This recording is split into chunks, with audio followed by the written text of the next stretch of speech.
It was a shame. I think it shows you where the England team are at the moment, because I actually felt really quite down after it. And I think the mood was really, was one very, it was very downbeat. And it shows you, because I think England fans thought, hang on a minute here, we might actually be considered, I don't know, maybe joint favourites with Portugal. Certainly, I England think have got a really good going chance. into it. For most people, they're Yeah. my favourites. I have to say I feel the opposite. Maybe it's just because England lost, but I was watching the game and I've been thinking throughout the Nations League, like, is this going to feel like a third international tournament? Is it going to feel like it matters and it's a really big thing? And it didn't. No, it didn't. It doesn't. I don't know. First half, it didn't. I mean, the teams were sluggish. And I think it took a while to get going. But when it did, and it was a bit of a back and forth, and when Lingard scored that goal that was, of course, ruled out, I found myself going, oh, I've been sucked in. All in time for the loss. But was that not kind of one of the more positive things to be drawn for it? Because that pass was wonderful. Yes. Sancho, wasn't it? No, Ross Barkley. Oh, sorry. Yeah, it was Ross Barkley who didn't do anything else for the rest of the game. Meaningful. No, it was, yeah. I mean, it's funny because when I walked away from El Pub, I'm one of those fans who I can't just switch off. Right, yeah. I like the chat. I sort of like to fizzle out, if you see what I mean. Because I used to like it back in the 90s. You remember Euro 96, especially when the match would be on the telly, and then you could switch on to fantasy football with Badil and Skinner. And we've replaced them in many ways. Very few would argue. Yeah, this is therapy for me. And they would often, especially after England lost that semi-final on penalties to Germany, you think, I can't just switch off, and it's nice to see them a bit gutted and a bit deflated, and you feel like you're all doing it as one in the same way that you've been watching the game as one. I think so, and so I was on the bus on the way home, and I thought, I'll check out 5 Live. I don't think they were covering the game, so I thought, well, maybe I'll put on Talk Sport, and Andy Goldstein and Jason Cundy were on, who can be a little boisterous at times, shall we say. But Cundy actually thought, from the little I heard came out, was fairly decent. Anyway, right, we're going to go to our first caller. Hi, it's Ian from Sussex. I think Southgate should be sacked. And I was like, all right. Imagine. Let's turn that off. Imagine. Sacked for getting to a semi. After a World Cup semi-final, another semi-final is not good enough. They're big game bottlers. Oh, come on, traitor. Put him in a tower. You know what? It was one of the situations. I wasn't like that, but you know when you're putting the bins out, and you're literally doing anything not to put the bins out. In some cases, literally nothing. Yeah, just sitting there. Yeah, I mean, that's usually just being. You're just like, I will do anything not to put the bins out. I'll phone me mum. Yeah. I'll do the invoices. I'll reply to emails, and you just sat there and you're on film with one eye on the bins, and then you're going, I can't live like this. I'm going to take life by the horns. I'm going to take out these fucking bins. I'll take out the recycling. I'll take out the bins, and you grab the bins, and you put it on the bins, and you get outside, and you get all the way down the garden path, and then the garden path. The bin catches itself on a nail, and the bin juice goes all over your bare foot, and that was exactly what it was like finding out that there was a third place playoff for this fucking competition. I was like, that is the worst thing that possibly could have happened tonight. Absolutely. I mean, the World Cup, we thought the World Cup third place playoff was the most pointless game in all football. But this tops it, doesn't it? It's like the Championship playoff. Having a third place playoff. Imagine, it's I'd like why, that. Why? That would be amazing. And they make them do it. I think competitions just have to earn a third place playoff. Yeah, a third place match. I don't know. I think England get another crack at the bronze, which they failed to do in Russia. So chin up. Although we'll probably, if we do beat Switzerland, then England will not get a medal. Well, if you fancy England to grab that third place finish, there you go. It's evens 1-1, £10 returning, £20 including your stake with Bet365. Yeah, it's going to the game itself. I have been slightly surprised at some of the fallout from the match. Actually, the way people have been talking about it was the Dutch completely outclassed England, and they won 3-1 in regular time and carved England open and all this kind of stuff. Don't get me wrong, I think the Dutch were a little bit better, but I think they were the better side, definitely. I don't think anyone would really argue that wasn't the case. Sure. But I know what you're saying. Yeah, but I didn't think reading some things and some of the reaction was as if the golfing class as if England didn't even belong on the same pitch. I think the problem for me, and I think where that perception comes from, and I don't think it's entirely unfair, is that obviously England scored their goal through a penalty again. Which was fortunate, and that was a mistake as well. But we didn't really look like scoring from open play. It's so often been the case with England. Sancho had that header. Yeah, but, again, it's a...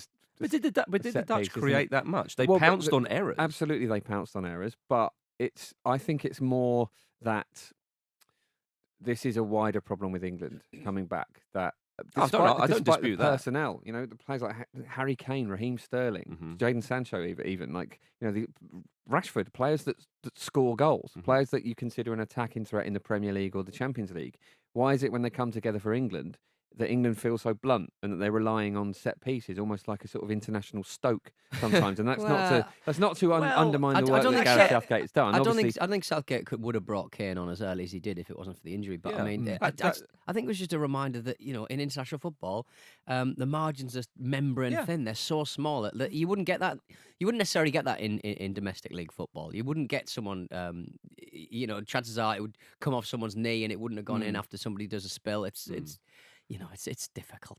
Are we just lacking a creative spark in midfield? It's the midfield. Yeah. England's problem is in midfield. I know there were mistakes, and I really hope Stones and Barkley don't get hammered too much. Yes. We know. I mean, I understand the frustration with John Stones' his error there, and it was a particularly daft error. With Barkley's error, you could say that Stones maybe shouldn't have played the ball to him. Yeah. And I know with the corner, Stones sort of lost his man. That can happen. How many matches has Stones played? Like well, exactly. I don't think he's played since April. Yeah. So there's a problem with that. Barkley, he had an incident in possibly the first half. I forget which half of it. But where he almost crossed the ball across his own area, and he got away with it. But it was like, you're not the best player over the park. Showing how flashy you are. Relaxed. But John Stones, though, with the obvious error he made, I think what was frustrating about that was. It wasn't like a bad touch and it let the player in, or he tried to quickly switch it and the player blocked it. He had the ball. He had the chance to play it back to Pickford, which he was going to do anyway. For some reason, he then spun back round as if to say, well, let me just have another... No, okay, I will play it back to Pickford. Oh, it's gone. Can you be mentally exhausted and also rusty at the same time? Do you know what was so gutting as well is Pickford made a great save. It came off Walker. And Walker's pace, again, Walker wasn't brilliant, but his pace at times does... His recovery pace is phenomenal. It is absolutely phenomenal. And you can say it papers over some cracks. But he was so close to getting it because he was the one that put it in. One of the big stories was... I don't think he'd be first choice for Manchester City next season. I think they'll strengthen that area. He does like a fullback. He does like a fullback. He's probably got about 3 on the list, and that's right back alone. A little bit controversial, relatively speaking, that he didn't pick any Liverpool or Spurs players. Harry Winks wasn't even in the squad, of course. Now, when I look at it, to me, Jordan Henderson, he was past fit on the morning of the game, so Southgate thought, okay, but Henderson was the one I thought England missed a bit in the midfield. Not that I think that would make a huge difference, because as you say, England just don't have a player like Frankie de Jong, and Frankie de Jong comes along once every 10 years or 12 years, something like that. He is a phenomenal player and will go on to be, he could go on to have a kind of a Xavi type time at Barcelona or Busquets or whatever player you want to compare it to. He could, Alexander Hleb. Yeah, absolutely. But the problem, they said it before. The problem, with players like Young, if you keep them quiet, you keep the whole team quiet. So I think it plays into England's strengths to not have that mercurial kind of footballer that we had a glut of back in the late 90s and stuff. Yeah. Most teams don't have that kind of Leo Messi kind of creative kind of player that unlocks things. But this type of player, that midfield who controls the game, we think of Pirlo, Modric. Now, whenever England play against a team who have a player or players like that, England find it difficult. But actually, I think England, they don't really have that type of player. I mean, maybe Winks in a few years. That might be fanciful thinking, but who knows? But England... you see, John's in there. But, that disciplined type of performance. But I think England, actually, in the spirit of Klopp's Liverpool and that, is to play the ball quickly and get going. And they didn't quite find their stride. But that could be because of rustiness. Goodness knows what else. Didn't seem to upset the Dutch too much, as you say, Jim, but they play a slightly different game. It was a shot in the arm for the Leicester fans who want to keep Chilwell, I think. Yeah.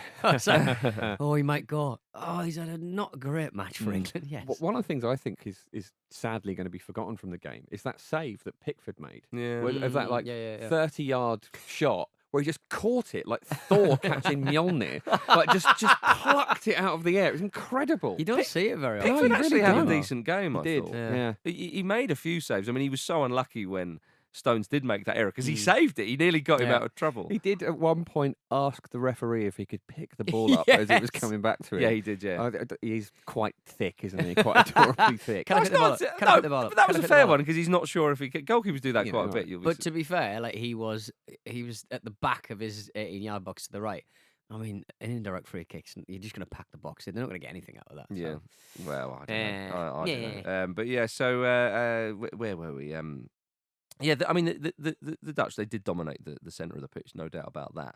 I'll tell you something, if the Netherlands can produce a top-quality forward, they will be very dangerous. I mean, they've got some decent forward players, but they do lack a little bit in that area, if you're going to say, because the spine of that team is very handy. You know, the centre-back partnership they've got is really good. And in midfield, you know, with Wijnaldum and De Jong in there.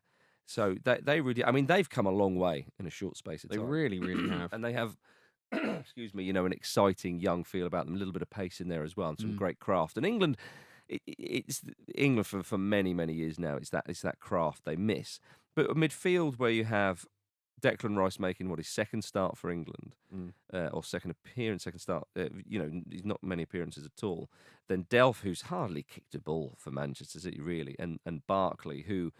I think Barkley's a good player, and again, I hope he doesn't get too much. He does dilly-dally a bit and tries too many fancy things when he could play it a little bit more simple. So it was a slightly unfamiliar midfield for England, although Barkley did play away to Spain when England won 3-2, and Delph started the game at home to Croatia, so they have a bit of experience. Yeah, so that was, we don't want to say, it wasn't our best team. Though, it's not kind of, this wasn't our best team, so therefore. But I wonder if Southgate will think to himself, maybe I should have started Henderson, maybe, I don't know, one or two others from Liverpool perhaps. But... I think, you know, Southgate himself said that England made their own errors in the final third, in their own third rather, partly because of the Netherlands pressing, but also due to individual mistakes. And he also said this is the type of thing you learn from. Now, it is true you've got to look philosophically at this, because I was quite gutted actually after the game, and I was a little bit surprised again the way the likes of Ronald Koeman and Van Dijk were saying, well, we were in complete control, we were the better team, we made more chances. And I thought, you did need extra time and two gifts. They did. They were in control, though, Marcus. Well, by the end they were. I mean, for most of it, that VAR offside decision. Yeah, I that's mean, frustrating. Like that was like it wasn't even his elbow. It was like the bit inside his elbow. What's that little kind of ridge on the? I don't even know the tip. But my point is the trochlear notch. I think it's called. My point is there was the first half the Dutch slightly edged, but didn't create anything. There was nothing going on in the first half. The start of the second half, England had the better of it, and Sancho should have made it 2-0. And then there was that period from about, 55 minutes to about 75 minutes where the Dutch were better. And then England actually, for the last 15, looked the more likely. You can say that the Dutch, they dropped deep. They did drop very deep, and England couldn't really find a way, although when they did, it was slightly offside. So, again, I'm not arguing I think the Netherlands were better, but I don't think it was as routine or as kind of simple as people are making out. I thought England weren't brilliant, but they weren't terrible. No, but I don't think Ronald Koeman is saying that England were terrible. Okay. You know, I think he's comfortable with how some of the side did reaction. a kind of effectively a professional job against a good team, which is, I think, a fair assessment of it. But the offside was frustrating. I agree, because it was offside. But it's, as we've said many times, it's like.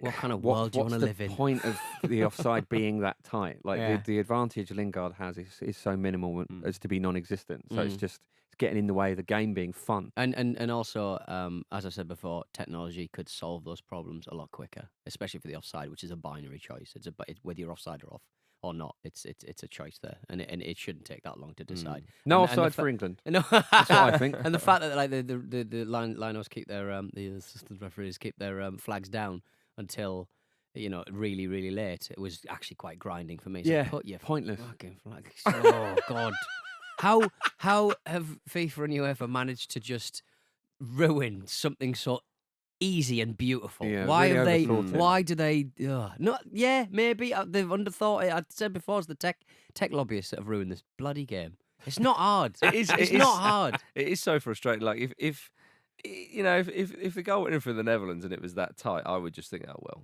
Lino's just not seen something to. Bloody tech lobbyists have got to get onto this one and fix it. Yeah, oh dear, I'm getting a bit partisan. Sorry, everybody. Where are we? Yes, Raheem Sterling became the third youngest England player to reach 50 caps behind Rooney and Owen. I know he grazed the top of the bar, didn't he? What a goal that would have been. He did. But it's good to mention that. You have to mention that because it's a hell of an achievement. Yes. And Sterling, I thought, did okay. I mean, it just didn't quite happen. England played a good side who, as you say, zonally were very good and blah blah blah. They're You're piss so off. deflated by this. I am. You know what? I am This is like a nowhere post near World as- Cup now. It's I like know, a post World yeah. Cup match. Do you know what? It was that Lingard goal that sucked me in. Right. I thought when the game started, I thought this is actually quite nice. This is exactly what it should be. It's better than a friendly, but I'm not kind of sitting here really, really tense like a World Cup match. I switched on 10 minutes in. I had a chilango burrito on my lap, and that was just the perfect accompaniment. I enjoyed a lovely bit of football, beautiful weather, kind of, and it was a fairly pleasant game of football. And some lovely, pleasant people who went to watch the game. Yes. I'm looking at my notes here. Cocaine was decriminalised in 2001 in Portugal. Is it really? Yeah, I mean, to be honest, those I'm kind sorry, of people. I'm just pulling that out of the ether. I'm just, To be honest, though, that normally doesn't stop them. No, exactly. Whether If it is or anything, it's not. helped. If anything, it's helped them explain their actions. Do you know something? Actually, we love Gareth Southgate, as we know, and we don't think he should be sacked. Let's make that clear. Yes. But Southgate said of those fans who were causing trouble in Portugal, and I can't remember an England manager saying something like this before. I know England managers have said, it's a disgrace, they should be locked up and da-di-da, which is sort of... But Southgate said they're an embarrassment. They reflect so poorly on us as a country and we don't associate ourselves with them at all. Yeah, I like that. I like that he hasn't trodden out firstly, they're not real fans. Yeah. Because it makes no difference. They're still there. Yeah. And a lot of the time they're not in the game. They're not at the game. They're just throwing bottles at Some of them families are. in fan parks. Yeah, some of them are, but that's what makes it so difficult to police. They're not actually at the game. They're just in Portugal wearing England shirts, just being absolute nightmares to everybody. But you don't, like, as I said outside the studio, like, you don't see this at the Champions League final. You don't see this in the Europa League final. And it's financial for me. And I hate to bring up like politics, but it's an absolutely political thing. It's financial. Men who live in certain parts of the world that are massively underfunded, expecting less of each other. Portugal's very cheap to get to. The beers are very cheap. And you don't even need a fucking match ticket to have a bloody good laugh. Running up and seeing 10 German bombers in the bloody streets. God, yeah. Well, this is a line that I found really interesting from an article about this in the Independent, which is simply, you could even see some fans refusing to go in the EU queue for passport control in the airport. Which is, firstly, surely they would just have to made queue me up laugh again. more than it should have done. Yeah. It's absolutely ridiculous. Rest of world. I'm in rest of world. Well, the thing is, I mean, England have had problems with fans way before any kind of all that sort of political stuff. But this is But this is When did it last time? Hang on. Thatcher. No, Thatcher started a fucking war cabinet because of hooliganism. But I'm not sorry. That's austerity for me. That is complete austerity. Sure. But I was about to say that this is a different breed. Back in the 80s and what I and you chaps would remember in the 90s, it was more proper hooliganism. It's more diluted, but it's only getting worse. No, we'll end up in the same place. I'm not saying so. Therefore, this is totally fine. Don't worry about it, lads. It's just a bit of banter. I'm not saying that. I'm saying that the spirit of this, I think, is actually a little bit different to what it was before. I think in the 90s you had more battle-hardened, proper hooligans, whereas now, and this is the words, the term stag do has been used a lot on this. It's like loads of stag do's descending. This to me is almost a legacy and a hangover from the nastiness from the hooligans, because when the police used to go after England fans before, as in the British police that would go over there, they would know the hooligans, they would spot them and they would try and stop it. Whereas now the police are saying, we don't know any of these guys because they're not on any lists. These are not your traditional, what we came to know in the 80s, maybe 70s, but 80s and 90s hooligans. These are impressionable young lads or middle-aged people, whatever it is, who are going over there. And as you say, and you lulled into a full sense of security, because when England play tournaments far away, South Africa, Brazil, back to South Korea and Japan, even Russia, Ukraine. Yeah, they can't afford to get out whether it's affordability, which massively, which plays a factor, or whether it's kind of like, oh, who's going to go to Russia and after what happened in France, especially. So you can get lulled into full sense of security. But when the doors open to Spain, Portugal, Germany, France, Italy probably the same. If there was a tournament in Greece, which I can't see happening soon, but you get the picture. That kind of stag do mentality, which is very prevalent. If football ceased to exist, it would still be there. But it still ends up in the same place. You know Yeah, what I mean? The only difference between for hooliganism then is there were more organised fights. There were people who were looking for fights. Nowadays, nobody wants to get punched in the face because they're on Instagram. Absolute weasels. Melts. But I think the thing is, the circumstances are, in the country in a wider sense, are now perhaps at the beginning of a cycle where we see this starting again, and we might get the battle-hardened idiots in 10 years' time because they starting started off somewhere. You know what I mean? now. Like, This stag culture is actually a really relevant one to bring in, I think, because that's different from how it's ever been in the past. It is now going abroad, spending a fortune, being an absolute animal in a different country, and they are sort of, dovetailing in a really horrible way. And actually, one thing I'm sort of tired of, and we heard it in the commentary as well, is this whole the majority of the fans have been great thing, and that point is made every single time. And who cares? Yeah. I don't care if the majority of fans haven't done anything. If You're supposed to not do anything. If I'm like a anything. cafe owner, or a young kid who's had their school closed down for the day because of the fear of fucking hooliganism in Porto, I couldn't give a flying fuck, to be honest. You're not you're not meant to be rewarded for not being a thug. Like that isn't that's neutral. That's not a positive. If there's a stabbing. Like at the end of the report, nobody goes. The majority of people didn't stab anyone today. Brilliant. I know what you mean. I know what you mean. It's just it's so sad that we went to Portugal recently. Can you imagine if we turn up and you could forgive the hotel owners and also I was careful. There's a group of English lads here. Yeah, it's embarrassing. It's why can't what? But what I don't understand, and I suppose this sort of feeds into the point about the kind of hooligans and the stag do lot is if you're a hooligan, it's a lifestyle choice, it's all that kind of stuff. I disagree with it on every level. But with these lads here, they want to go and have a bit of a laugh and so on. You can go abroad, you can sing your songs, you can get a bit boisterous, have a laugh, all the rest of it, without being dicks. No, but I think the issue is that... But you can. You don't have to make them can. miserable. You see this with other fans. You don't have to make the lives of locals a bit more miserable. And I'll tell you something. If you listen, if you do behave like that, we don't want you listening to this podcast. Yeah, of course. But I mean, I don't think many people are. But I would. Well, say you'd hope not. I would say I'm from a area, So and it's all very well three middle class men in a room, sort of talking about the have-nots. Effectively, I'm from that area, and all right, I made a bit of cash or whatever, and I'm down in London. But like, I know people who are like this. I know people who do that sort of shit. But it's just like, well. It's about money. It's just about money. There's just you do not get some enough. middle class There's lads who just can not, behave like that, though. Yeah, it's very few. It's just austerity. It's about men expecting less of men and having no prospect, no money, no futures. It also comes from a sense living for the of, fucking weekend. Let's go fucking crazy and pick up the pieces on Monday morning. I think it also comes from a sense of English exceptionalism that has been stoked. Oh, massively, by, and also politics fucking years. Brexit as well. Yeah. Well. I didn't think the Dutch were that much better, but they were better. But it's a great shame because England do take a phenomenal, in terms of numbers, a phenomenal support. It was almost like an England home game, and the fans that do go, and the band, but I think it is important because so many fans go out there and say, do you know what, we had a great time, blah blah blah blah. You stay away from those. You're right in what you say, Jim. You were absolutely right, and it makes it such a great shame because. If you got rid of that, and whether that will ever happen or not, I sincerely hope it does, England would have such a brilliant support because they go in great numbers, they can make a good noise, and unfortunately that section lets everybody down. Well, the issue is if it's bleeding into fan parks now. Yeah. Like, people aren't going to feel safe around England fans, and understandably so, and that is such a shame.